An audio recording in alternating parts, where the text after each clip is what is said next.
haga que Dios sea Dios. Y creo que precisamente eso fue lo que pasó aquí esta mañana, ¿verdad? Yo bendigo de veras el nombre del Señor porque no estamos estructurados, ¿verdad? O sea, deberíamos, hay, ¿verdad?, una estructura donde decimos tanto tiempo de alabanza, tanto tiempo de anuncios, tanto tiempo de prédica, y realmente aquí se trata de dejar que Dios sea Dios. Amén. Entonces, el tema se llama así, y principalmente en nuestra vida, ¿verdad? Dejar que Dios sea Dios en tu vida y en mi vida. Y vamos a ver Isaías 44:8. Dice: no temáis ni os amedrentéis. No te lo hice oír desde la antigüedad y te lo dije. Luego vosotros sois mis testigos. No hay Dios sino yo. No hay fuerte, no conozco ninguno.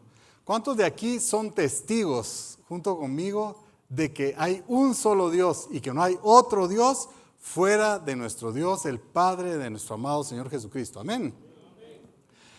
Y Dios es omnipresente, pero hay una cosa que Dios no, omnisciente, todo lo conoce, pero hay una cosa que no conoce, y es otro Dios, porque no existe, no hay otro Dios fuera de Dios. Y solo Dios puede ser Dios porque solo Él tiene la capacidad y la naturaleza plena para poder ser. Solo Él puede manejar esos atributos que son intransferibles para bendición de todos, para su gloria. Su omnipresencia, Él es el único que es omnipresente, el único que es omnipotente, el único que es omnisciente, el único que es inmutable, el único que es trascendente, inmanente. Él es la plenitud de la perfección. Es el dueño de la sabiduría infinita. Él es la sabiduría, entre muchos otros, ¿verdad? De entre muchos otros atributos que solo Él tiene y que gracias a Dios que solo Él tiene. Pero han habido intentos de usurpar el lugar de Dios. Y siempre el que trata de usurpar el lugar de Dios tiene un final catastrófico, él mismo y también su entorno. Y vamos a ver a dos personajes que han intentado usurpar el lugar de Dios y qué les pasó. Uno de ellos es él y el otro es el hombre. Vamos a empezar con Luzbel. En Ezequiel 28, del 12 al 18, vamos a ver características de cómo era. Él era el sello de la perfección. Solo fíjense qué tipo de características Dios le dio. Era lleno de sabiduría. No era sabio, no era medio sabio, era lleno de sabiduría. Era acabado de hermosura. Era totalmente hermoso. Así era Luzbel. Dice que tamboriles y flautas fueron preparados para él. Por eso se dice que él era el director de los coros angelicales en adoración a Dios. Era un querubín grande y protector. En la jerarquía angelical, el querubín es el que está más cercano a Dios, ¿verdad? Tenía un gran privilegio. Pero era un ser creado por Dios. Entonces no hay tal cosa como el bien contra el mal y al mismo nivel, y Jesús haciendo un pulso con Satanás. Dios fue quien creó a Luzbel, quien después se convirtió en Satanás, y le dio un poder, ¿verdad? Ese poder es infinitamente menor al poder de Dios. Dios es omnipotente.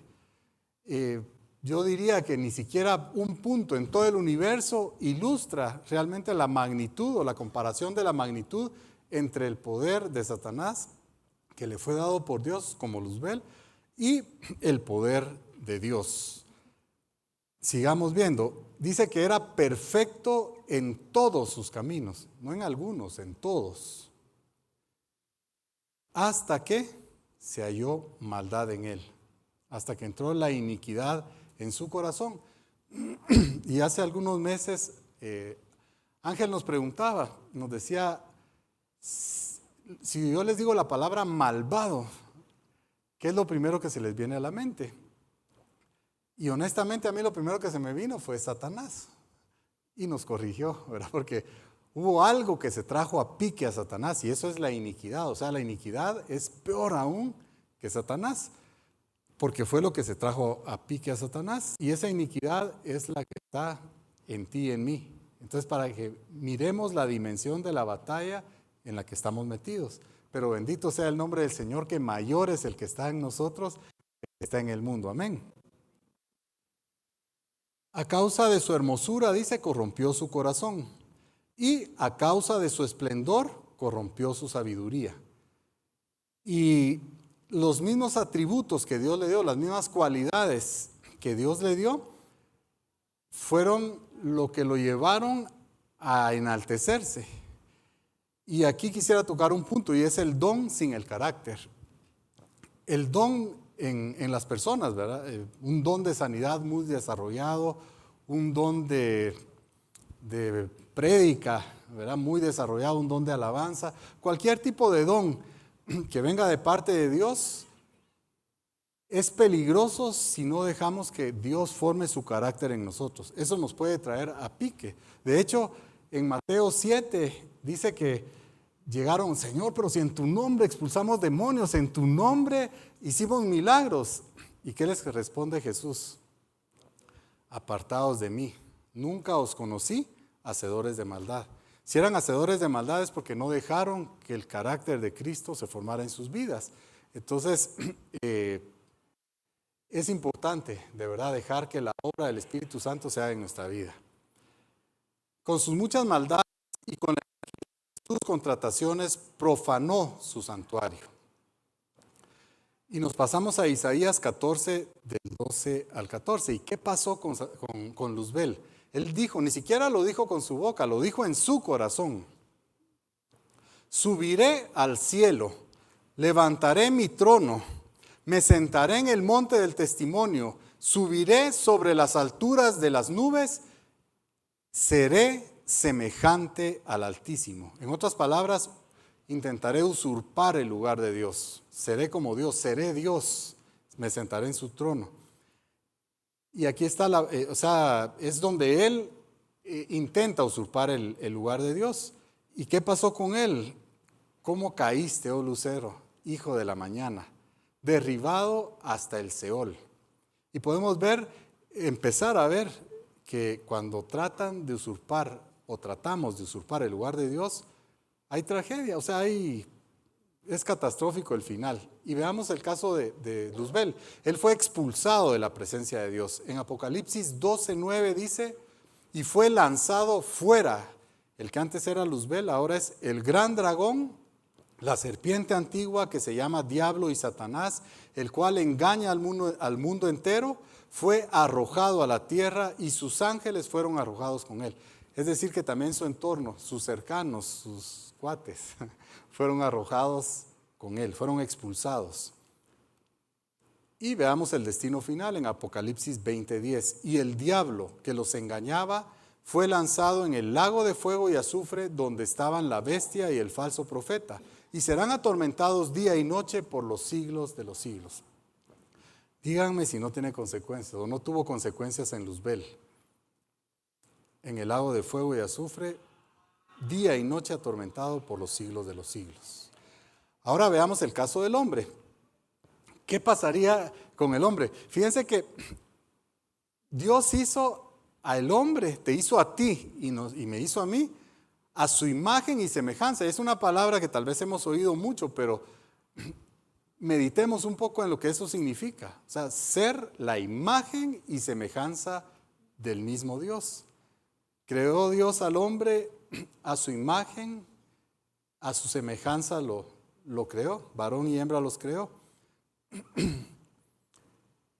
Pero Satanás se llena de envidia porque por lo que él estaba peleando o lo que él quiso llegar a ser, Dios se lo da al hombre, su imagen y su semejanza. Y entonces me imagino yo que se llenó de envidia, ¿verdad? Y decía, bueno, ¿por qué él se lo dio al hombre, ¿verdad? Y entonces inyecta en el hombre el querer ser como Dios y lo hace caer. Y eso lo encontramos en Génesis 3, del 5 al 6. Unos versículos antes, Dios había dicho que de todos los árboles, y en todos los árboles estaba el árbol de la vida, Jesucristo, pueden comer, menos del árbol del conocimiento del bien y del mal, porque el día que de él comieran, ciertamente morirán. Y entonces viene ya no era Luzbel, ahí era la serpiente, Satanás, y entabla una conversación con Eva. Y en la conversación le dice, no hombre, eso no es así. Dios sabe muy bien que el día que comas de ese fruto, serán abiertos tus ojos y vas a ser como Dios. Lo mismo que él quería hacer fue lo que le inyectó a Eva. Y creo que el versículo 6 es uno de los versículos más tristes de toda la Biblia. Y vio la mujer que el árbol era bueno para comer y que era agradable a los ojos y árbol codiciable para alcanzar sabiduría. Y tomó de su fruto y comió. Y también dio a su marido, el cual comió así como ella. Y la ironía es que el hombre ya tenía la semejanza de Dios. Satanás lo tienta con algo que él ya tenía. O sea, él ya tenía la semejanza de Dios. Serás como Dios. Y si él ya tenía la semejanza. Y vamos a ver un poquito en relación a la tentación. La tentación es el ofrecimiento que el diablo hace de un camino diferente al de Dios. Y lo podemos ver aquí con Adán y Eva. El camino era que comieran del árbol de la vida. Y comiendo del árbol de la vida, ellos podían tener acceso a comer del árbol del conocimiento del bien y del mal. Ese era el camino trazado por Dios. Pero Satanás le ofrece un camino diferente. No, hombre, come directo del árbol de la vida. Es un camino diferente al que Dios había trazado. Y entonces, ¿por qué? Ya lo hemos visto aquí, ¿verdad? El árbol de la vida en Juan 14:6 hablando dice, yo soy el camino, Él es el camino y la verdad y la vida, pero yo soy el camino y nadie viene al Padre, y no dice llega, sino viene, es porque Él está junto con el Padre. Viene al Padre si no es por mí, al Padre es al árbol del conocimiento del bien y del mal, si no es por mí, el árbol de la vida. Entonces le ofrece un camino diferente y por eso es que se da la caída. Y aquí a Jesús le dice, si eres el Hijo de Dios, te daré los reinos, en Lucas 4 y en Mateo 4, te daré los reinos del mundo. Y a ti te podría estar diciendo, y se predica en algunas iglesias, tú eres hijo de Dios, tú mereces riquezas, mereces ser bendecido, pero toda la bendición lo reducen a lo terrenal. Pídele lo que quieras, y Él es tu papá, Él te lo tiene que dar. Eso es lo que se predica y muchas veces creo que esas palabras no vienen de Dios, sino que vienen de Satanás. Lánzate, le dijo a Jesús, ¿verdad? Y sus ángeles te sostendrán, no dejarán que tu pie resbale. Y te puede estar diciendo, lánzate en esto, ofreciéndote un camino diferente, en este negocio, aunque tenga un poquito de chanfle, ¿verdad? Pero es un poquito nada más, pero lánzate. Y no dice la palabra que sus ángeles te van a sostener, pues. Y entonces sí, decimos. Y el concepto de pecado es errar en el blanco. Y por eso el camino diferente te lleva a errar en el blanco. Por eso aquí yo creo que desde el principio de Casa Josué, hay una cita que está en Deuteronomio 5:32 que dice, no nos desviemos ni a izquierda ni a derecha, sino directo al corazón de Dios. Amén.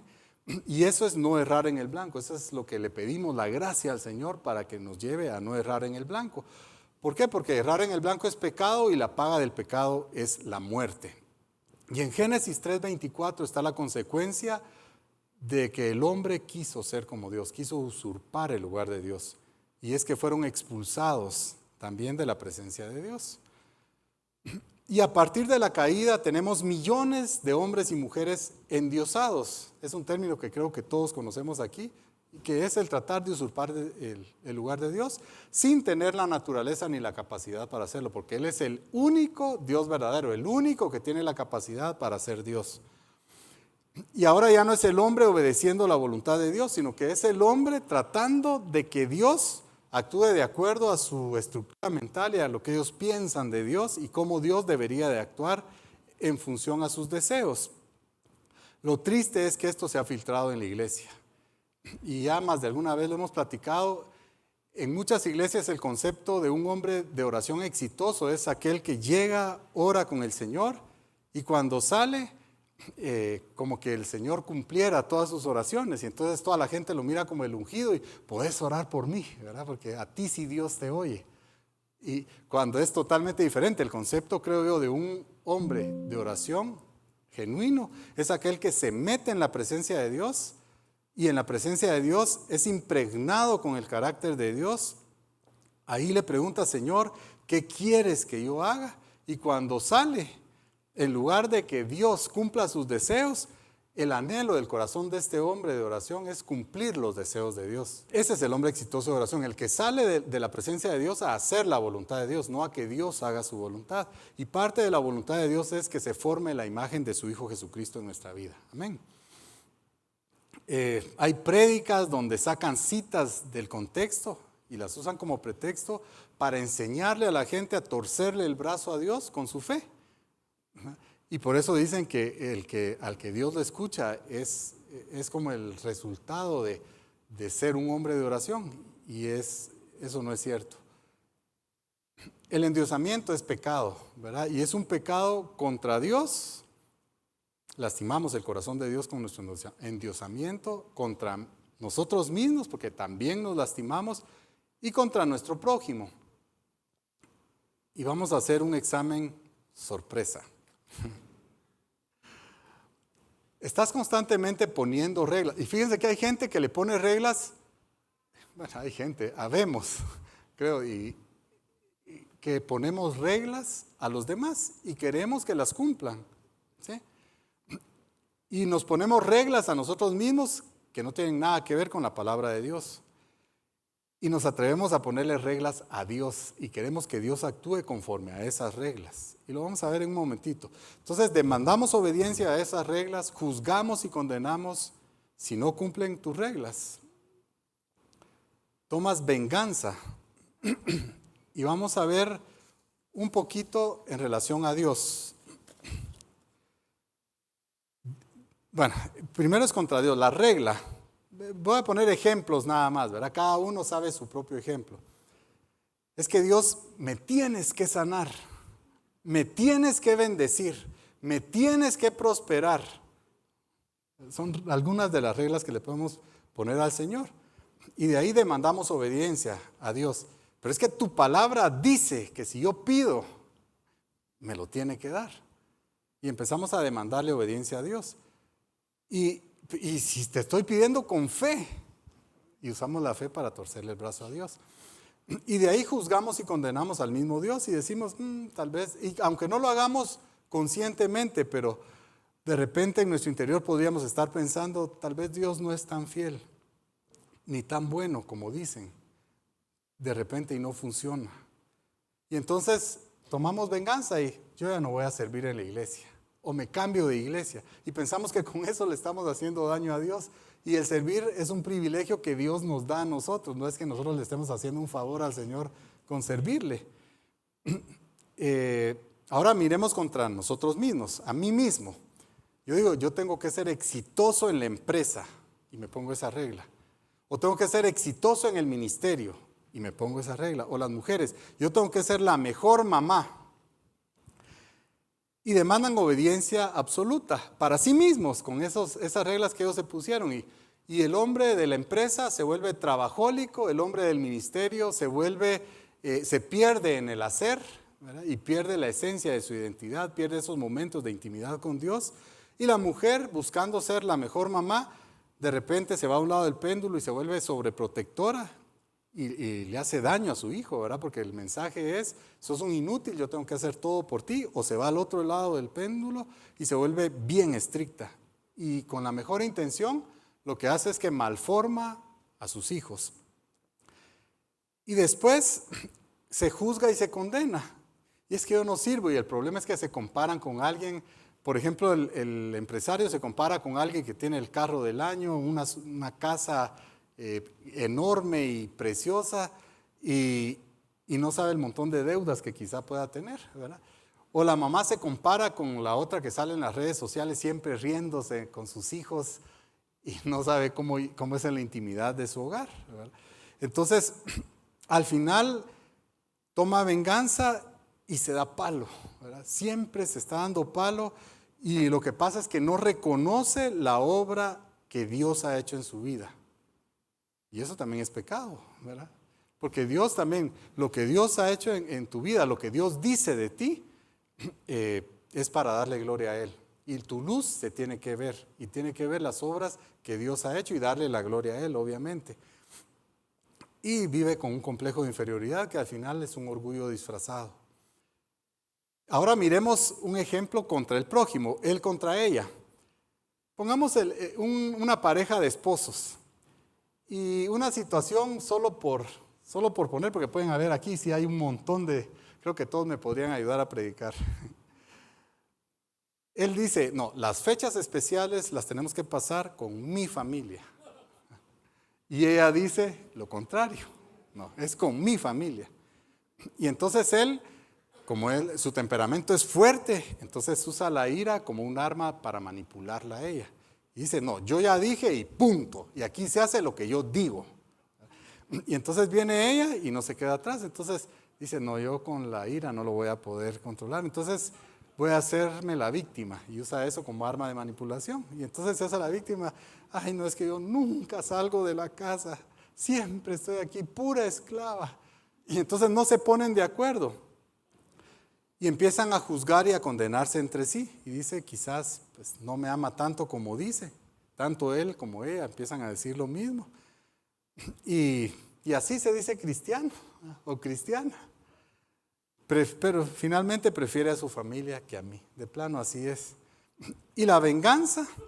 Entonces, él pues tal vez le recorta el presupuesto o algo por ahí, no sé, que puede, cualquier venganza. Ustedes saben cuál han usado. Y a ella le duele la cabeza. Ahí les explican. Y entonces, y si no has caído en eso, te interesas, se trata de dejar que Dios sea Dios en nuestra vida. Entonces, si estamos tratando de dejar que Dios sea Dios en nuestra vida, necesitamos que su voluntad se haga en nosotros, pero conocemos la voluntad de Dios. Estamos interesados en buscar la voluntad de Dios. Realmente leemos la palabra, lo buscamos en oración para realmente saber cuál es su voluntad para nuestra vida. Y ahora vamos a ver otra parte. ¿Te imaginas qué pasaría si Dios actuara como tú actúas o como yo actúo en los diferentes roles? Y vamos a ver 3. Como hermano. Y piensa un momentito cómo has sido con tus hermanos. Solo un momentito, piensa cómo has sido con tus hermanos. Como esposo, piensa cómo has sido con tu esposo o con tu esposa. Y como padre, ¿cómo has sido con tus hijos? Gracias a Dios, esto se lo he oído mucho a Ángel, gracias a Dios que Él es Dios y yo no lo soy. Entonces, la idea es que nos examinemos, vamos a ver algunos ejemplos y que nos vayamos examinando en cada rol y que de verdad esto nos lleve a darle gracias a Dios porque de verdad Él es Dios. ¿Y qué pasaría si Dios actuara contigo como tú actúas con tus hermanos? ¿O qué pasaría si actuara como esposo, como tú actúas con tu esposa o con tu esposo? ¿Y qué pasaría si actuara como padre, como tú actúas con tus hijos? Estaríamos fritos. Envidia entre hermanos, porque quieren lo que quiere el hermano. ¿Has envidiado alguna vez algo de tu hermano? Y estamos hablando no solo de hermanos carnales, ahorita hermanos en Cristo, ¿verdad? Envidias el carro, la familia, la casa, el ministerio, no sé. Pero Jesús, teniéndolo todo, se despojó. Dice que no se aferró a su condición de Dios, sino que se despojó tomando forma de siervo y condición de hombre. Y en esa condición de hombre él fue obediente hasta la muerte y muerte en cruz. Y por eso fue exaltado hasta lo más alto y recibió el más excelente de todos los nombres, para que al nombre de Jesucristo se doble toda rodilla de los que están en los cielos y los que están en la tierra y debajo de la tierra, y toda lengua confiese que Jesús es el Señor, para la gloria del Padre. Amén. Bendito sea su nombre. Jesús no solo eso, se hizo hijo de hombre para que tú y yo fuésemos hijos de Dios. Se hizo maldito porque fue colgado en un madero para que tú y yo fuéramos benditos de Dios. Y se hizo pecado para que tú y yo fuéramos justicia de Dios en Él. Entonces vemos, de verdad, gracias Señor, porque tú eres Dios. Los hermanos de José lo vendieron. Y Jesús no solo no nos deja vendidos, porque estábamos vendidos al pecado, al poder de las tinieblas, a la voluntad de Satanás. Y no nos dejó vendidos, sino que Él nos compró. Él pagó el precio con su preciosa sangre para comprarnos. Y por eso en 1 de Pedro 1, 18, 19 dice que no fuimos comprados con cosas corruptibles como el oro o la plata, sino fuimos comprados con la preciosa sangre de Jesucristo. Hermanos que constantemente están acusando a sus hermanos por las fallas ante sus papás, son los quejistas, ¿verdad? Los que van con su papá, te miran medio, haces algo y van con su papá. O acusan al otro hermano de lo que ellos mismos hicieron, ¿verdad? Cuando el papá pregunta, ¿qué pasó? Mi hermano, y entonces lo estás acusando. Aquí la pregunta es, bueno, has acusado a tus hermanos con tus papás, pero ¿alguna vez has acusado en tu oración a algún hermano? ¿Has llegado con el Señor? Señor, pero es que mira cómo se comporta y está lastimándome. Y en lugar de aprovechar el tiempo con el Señor, lo perdemos en quejabanza, en lugar de alabanza. Adán, ¿verdad? La mujer que tú me diste.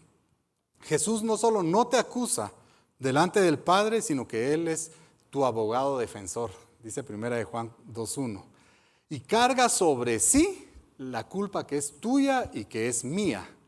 Y en vez de acusarte, te justifica y paga tu condena. En Romanos 8:33 y 34 dice, ¿quién acusará a los escogidos de Dios si Dios es el que justifica? ¿Quién es el que condenará si Cristo es el que murió? Más aún el que también resucitó, el que además está a la diestra de Dios, el que también intercede por nosotros. Entonces, ¿quién te va a condenar si Cristo ya murió por ti y por mí? Bendito sea su nombre y bendito sea nuestro Señor Jesucristo que se entregó por nosotros. Hermanos que rechazan a sus otros hermanos. A veces cuando están jugando, tal vez tiene 14, 15 años y el hermanito tiene 8, ¿verdad? Y está con sus amigos ahí jugando. Y llega el hermanito, yo quiero jugar. Y le dice, no, es que esto es para grandes, le dice. Y lo rechaza, ¿verdad? Pero ¿alguna vez has rechazado a algún hermano en Cristo por, no sé, su condición económica, su condición social, su apariencia?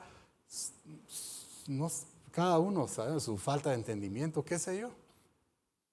Jesús, en lugar de rechazarte, imagínate qué pasaría si Jesús fuera como nosotros somos con nuestros hermanos y nos rechazara por nuestro poco crecimiento o por nuestros pecados. Y Él, en vez de eso, nos hace aceptos ante el Padre. Fuimos aceptos en el amado. Hermanos que se pelean por la herencia de los padres. ¿Verdad? Se ha oído de casos donde hasta se matan entre hermanos por herencias.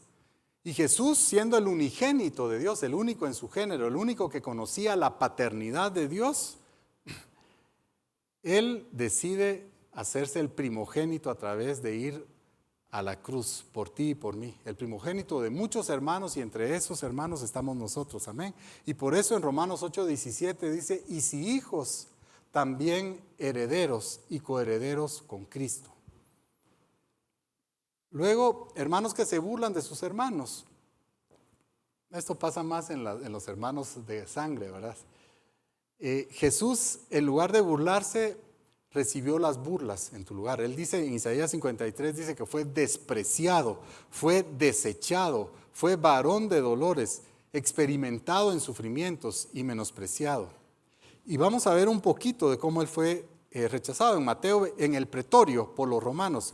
Mateo 27, del 28 al 31, lo desnudaron, le pusieron un manto escarlata, haciéndole burla como rey.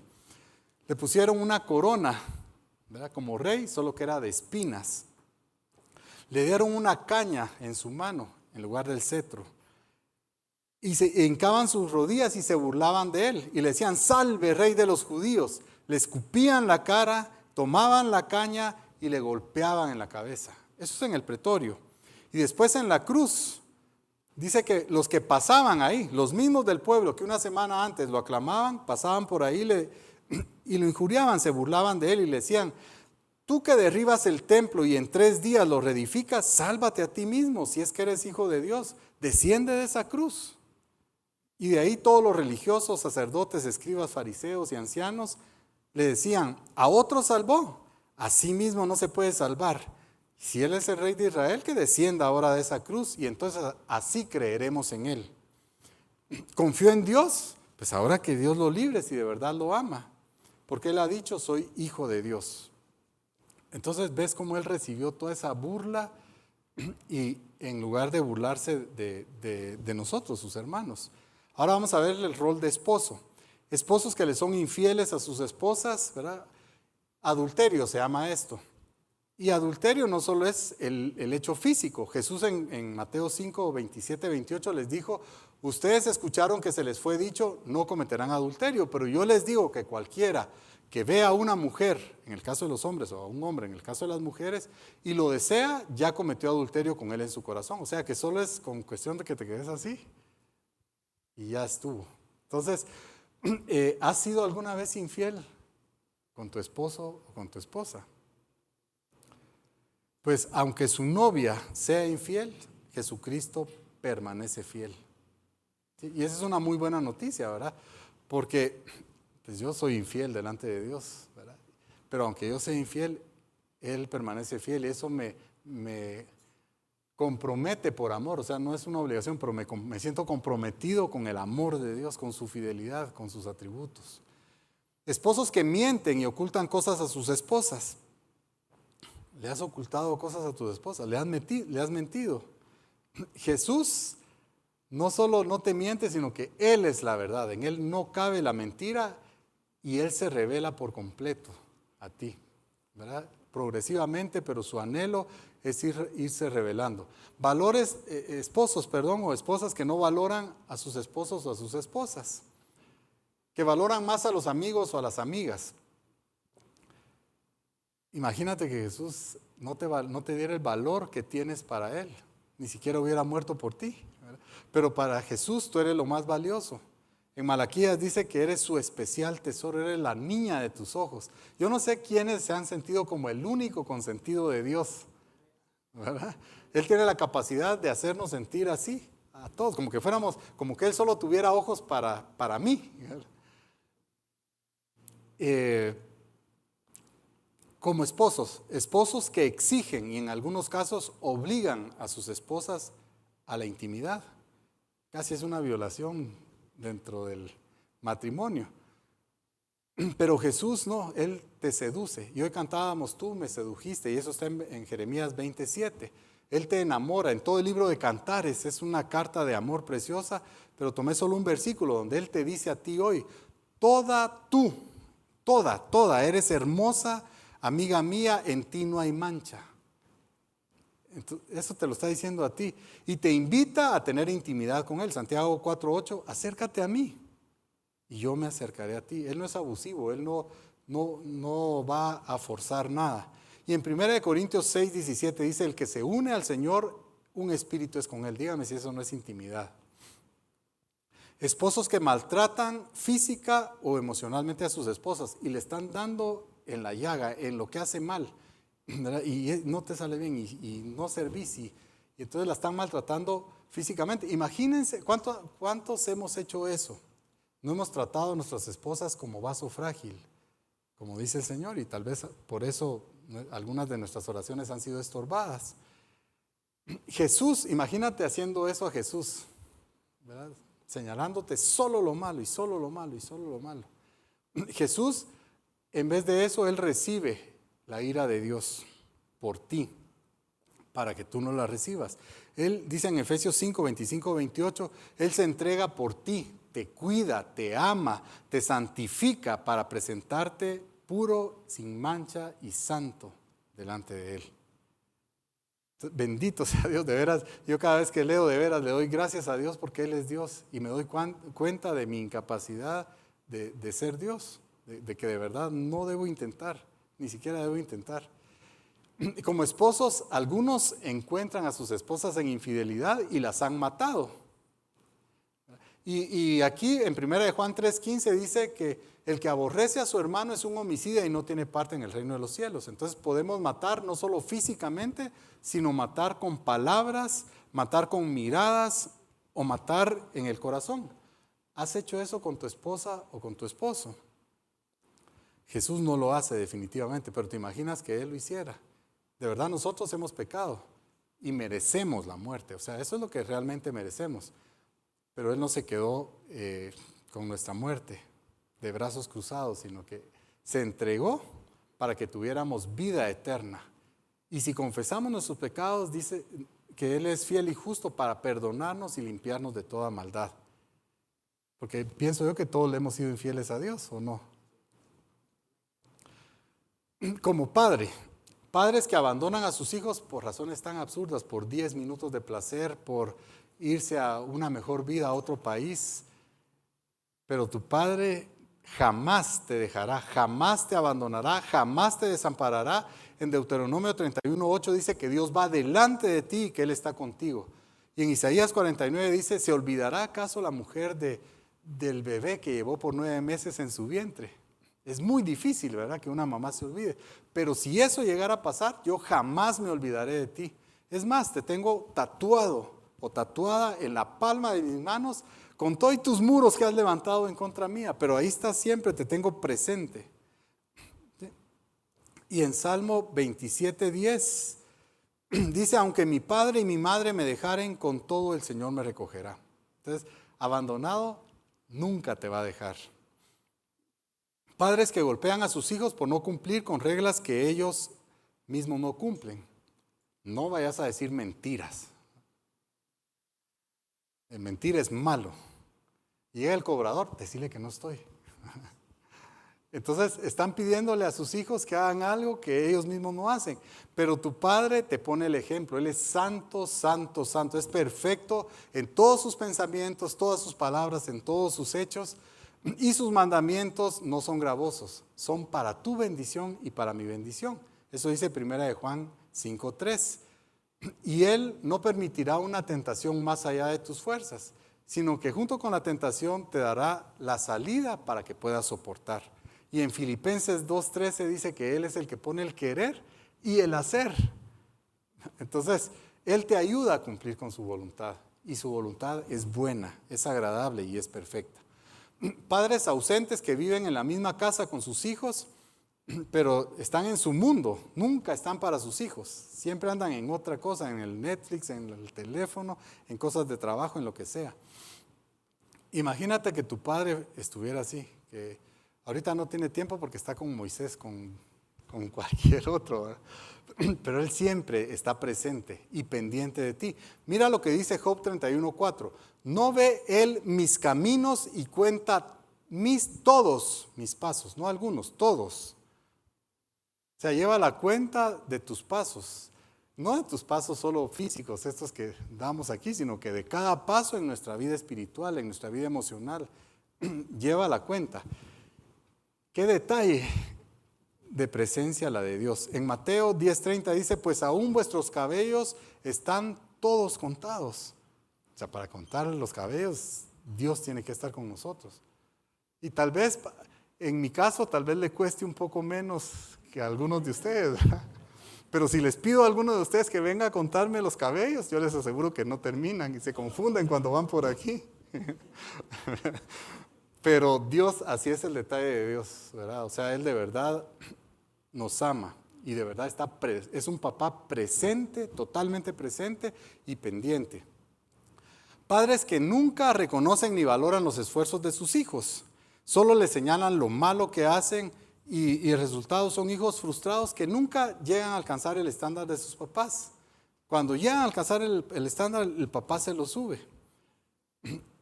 Y tu Padre Celestial, tu verdadero papá, reconoce el esfuerzo. De hecho, Él dice, esfuérzate y sé valiente. Y reconoce el esfuerzo. Y en las iglesias de Apocalipsis, Él les dice, se los voy a leer solo lo que Él les dice en reconocimiento, porque Él también les reconoce, o sea, les señala el pecado, ¿verdad? Porque Él nos señala el pecado para sacarnos de ahí, que eso también un buen padre lo hace. Pero no se queda solo ahí, sino que también le reconoce lo que ha hecho. Y dice, yo conozco tus obras, tu arduo trabajo y paciencia, y que no puedes soportar a los malos. Conozco que has sufrido, que has tenido paciencia y has trabajado arduamente por amor de mi nombre.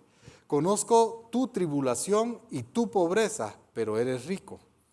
Conozco tus obras y que retienes mi nombre y que no has negado mi fe. Conozco tu amor, tu fe, tu servicio, tu paciencia y que tus obras postreras son más que las primeras. Y que aunque tienes poca fuerza, has guardado mi palabra y no has negado mi nombre. Y en Mateo 25, 23, el Señor le dice a uno que multiplicó sus talentos, bien, buen siervo y fiel, sobre poco has sido fiel, sobre mucho te pondré, entra en el gozo de tu Señor. Y Hebreos 6, Él no pasa por alto la obra de amor por su nombre. En Hebreos 6 dice, porque Dios no es injusto para olvidar vuestra obra y el trabajo de amor que habéis mostrado hacia su nombre, habiendo servido a los santos y sirviéndoles aún. Padres irresponsables que no proveen para suplir las necesidades. Y somos como padres responsables no solo de necesidades materiales, porque muchos papás piensan que con solo llevar el sustento material a la casa, ya la hicieron. Y no, eres responsable delante de Dios de suplir las necesidades espirituales, emocionales y materiales de tu esposa y de tus hijos. Aquí se ha hablado mucho de prudencia de amor en relación a lo material, porque muchos papás igual se gastan en ellos mismos, en sus placeres, y dejan a los hijos, ¿verdad?, en una situación difícil. Mientras que nuestro Padre provee y suple las necesidades reales. Y esto es importante porque yo puedo pensar, Señor, yo necesito $1,000,000 ahorita, ¿verdad? Y ese millón me va a alejar de Dios. Él sabe realmente lo que yo necesito, espiritual, emocional y materialmente. Y dice Filipenses 4:19, mi Dios pues suplirá todo lo que os falta conforme a sus riquezas en gloria en Cristo Jesús. Y padres inaccesibles que ponen una barrera para relacionarse con sus hijos, y tal vez porque así fueron sus papás con ellos, tienen un concepto equivocado de autoridad, ¿verdad? Y piensan que la autoridad es, ¿verdad?, me tiene que tocar, como que yo fuera el jefe de la oficina y mis empleados para entrar a mi oficina tienen que tocar, tienen que pedir permiso. O tal vez para ya no meterse a problemas con los hijos y ya no más desgaste. Pero tu padre no es así. De hecho, era así, ¿verdad? O sea, sí era inaccesible por causa del pecado, pero no aguantó. Y entonces se hizo accesible, pagando el precio más alto, que es la sangre de su Hijo Jesucristo. Y por eso ahora podemos decir, acerquémonos pues confiadamente al trono de gracia para alcanzar misericordia y hallar gracia para el oportuno socorro. Entonces, ¿ves lo catastrófico que sería que cualquier otro ser diferente a Dios intentara ser Dios? O que nosotros mismos, todo el daño que causamos al intentar ser Dios, a nosotros mismos y a nuestro entorno. Entonces, aquí repetimos lo que Ángel nos ha dicho muchas veces. Gracias a Dios, Él es Dios y yo no lo soy. Y termino diciéndote por qué, de verdad, Él es el único Dios.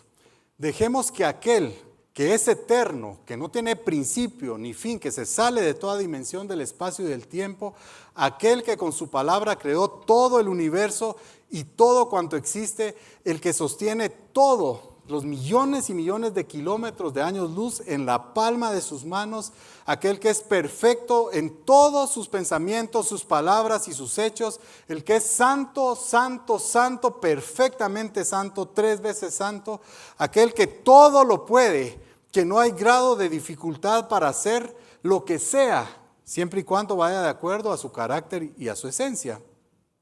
Aquel que todo lo sabe, que todo lo conoce, el pasado, el presente, el futuro, tus pensamientos, aún las intenciones más profundas de tu corazón. Y a pesar de eso, te sigue amando y me sigue amando. Aquel que es soberano y tiene autoridad suprema sobre todo y sobre todos. El siempre presente, el gran yo soy, el que está en todo lugar al mismo tiempo, en todo tiempo y en toda su plenitud.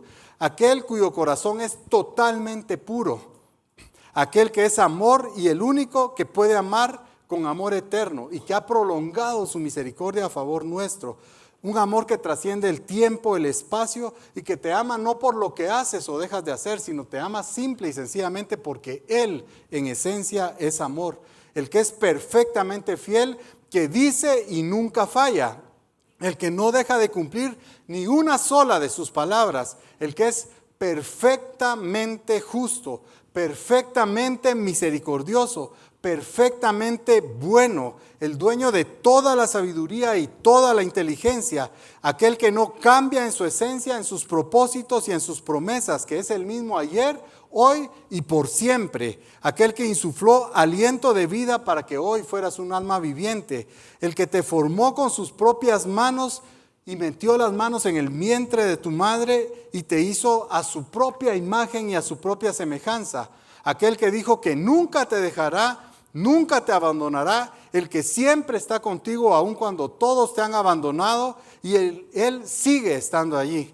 Aquel que es escudo alrededor de mí, mi gloria y el que levanta mi cabeza. El que te anima a seguir adelante y te da nuevas fuerzas cuando ya no puedes más. Aquel que pelea tus batallas y te da la victoria sobre tus verdaderos enemigos. Aquel que es tu lugar seguro, tu lugar de refugio en medio de las tormentas. El único en quien encontramos el verdadero gozo y la verdadera paz en medio de cualquier situación que estés viviendo. Aquel que dio lo más precioso y valioso que tenía porque quiere disfrutar una eternidad con cada uno de nosotros. ¿No les parece maravilloso? Aquel que es digno de toda la gloria, de toda la honra, toda la alabanza, toda la exaltación y toda la adoración. ¿Por qué no te pones de pie y le das un aplauso al que te amó de verdad con amor eterno? Y vamos a pedirle al equipo de alabanza, vamos a orar. Gracias, Señor, por tu presencia en este lugar, por lo que has hecho, Señor. Y Padre, primero queremos iniciar humillándonos delante de ti. Señor, y reconocer que hemos intentado usurpar tu lugar, poniendo reglas a los demás, poniendo reglas a nosotros mismos y aún poniéndote reglas a ti, Señor. Perdón, Señor, hoy me humillo delante de ti.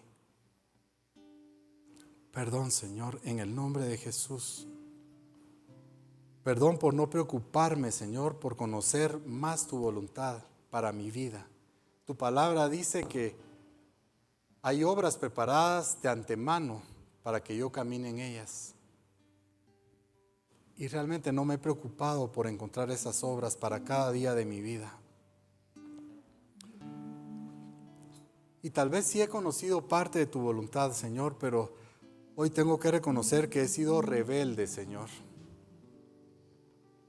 Perdón, Señor. Perdón por mis pecados, no solo contra ti, Señor, sino contra mis hermanos, intentando ser Dios, Señor.